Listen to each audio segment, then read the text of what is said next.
This video is for those who want to stay slim with no restrictions, dieting, or exhausting workouts. If you're stuck in an endless cycle of dieting, trying to lose weight, pushing yourself all the time, or feeling guilty for overeating, falling off the diet, and doing all of that over and over again, keep watching because in this video I'm gonna share my secrets to stay slim forever with no restrictions at all. I don't support the idea of dieting, of restrictions, of counting calories, and so on, because this is simply unhealthy. It can lead to eating disorders, unhealthy relationship with food. I experienced that myself. So I had to come up with or learn some ways to stabilize my weight or even lose my weight with no unhealthy habits. No gatekeeping here, I will tell you everything I know. Also make sure to watch part 1 because this is my second video on this topic. I will link the first part in the description of this video. It doesn't really matter what part you watch first, but just make sure to watch both of them. Secret number 1, if you want to stay slim forever with no restrictions, no dieting,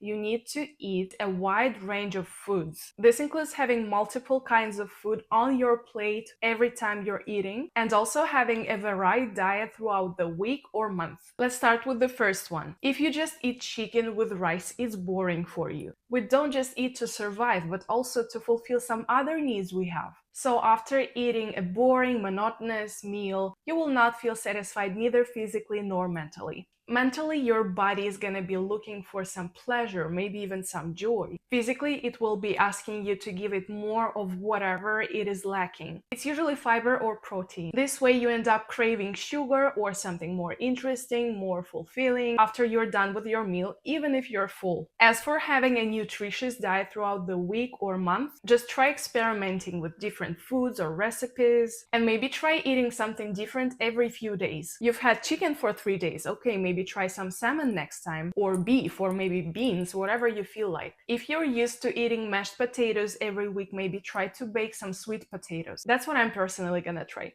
Just go ahead and experiment, try new foods. What you can do right now to start implementing this into your life is try eating one vegetable to every meal you have. Or you can also try adding one kind of nut. Some vegetables or nuts are more nutritious than others. You can learn more about that if you're interested. I personally decided to add some spinach, broccoli, asparagus, walnuts, so you can try that too. Honestly, just choose something you like. This is very, very important because we're aiming for satisfaction. Because if you eat something you don't find tasty, you will be looking for something tastier after your meal, and then you'll just end up eating more. Also, I know there are many people who hate vegetables. In this case, you can look up the recipes that help you hide them into your food. You can just look them up on the internet. Secret number 2, I've mentioned this before just a little bit. It is very important to eat something that you actually enjoy, that actually brings you joy. If you make yourself eat something that's not tasty, you will not feel satisfied after you're done with your meal. And you will grab that chocolate, that pack of chips you have, and if you had a balanced meal with veggies, with different interesting tastes or textures, you won't have this urge to finish off with a dessert. Secret number 3, try to have enough sleep. I know you all don't like obvious advice, but trust me, there is a reason everybody keeps saying that. A lack of sleep actually makes you hungrier, and it can lead to weight gain. Your sleep affects hormones that control your appetite. So when you don't sleep enough, you're actually craving more food, especially sweets and junk food. Also, when you're feeling tired or sleepy, you subconsciously move less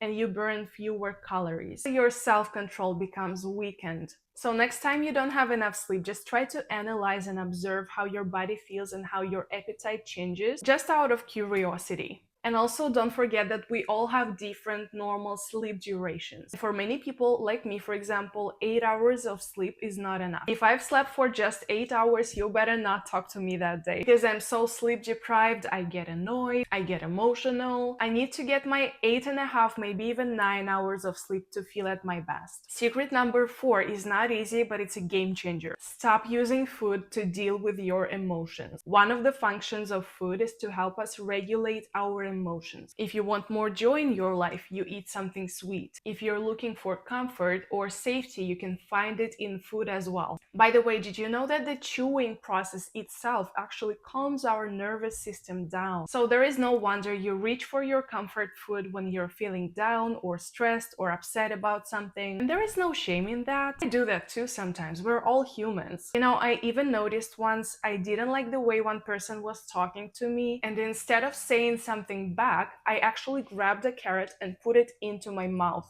And I noticed how I literally shut my mouth with food, maybe trying to cope with my anger. There are so many ways how food can help us cope with our emotions or stress, but there are many other ways to deal with them too. So next time you find yourself eating that chocolate and you cannot stop, don't blame yourself. Instead, be curious. Ask yourself, what's going on? Am I stressed or bored? Am I feeling lonely or anxious? What need am I trying to satisfy with the food right now? If you want to try working on regulating your emotions, I highly recommend journaling. Try writing down the exact emotion you're having right now and what made you feel this way. For example, I'm feeling upset and disappointed because my boyfriend is not texting me all day, or I feel really angry because that lady in the supermarket was really rude to me for no reason. If you don't like writing, you can try recording voice messages to yourself saying those things out loud. It will definitely help you reduce your stress levels. Secret number 5, and if you haven't watched the first part, you will be surprised to hear this. If you're really craving something specific,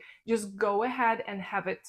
Let's say you're craving chocolate, and it's not just that you're hungry, but you just really want chocolate specifically. Just go ahead and have that chocolate, because otherwise you're gonna eat 2 cucumbers, 1 tomato, some low-fat Greek yogurt, some berries, and after all of that, you will still feel unsatisfied.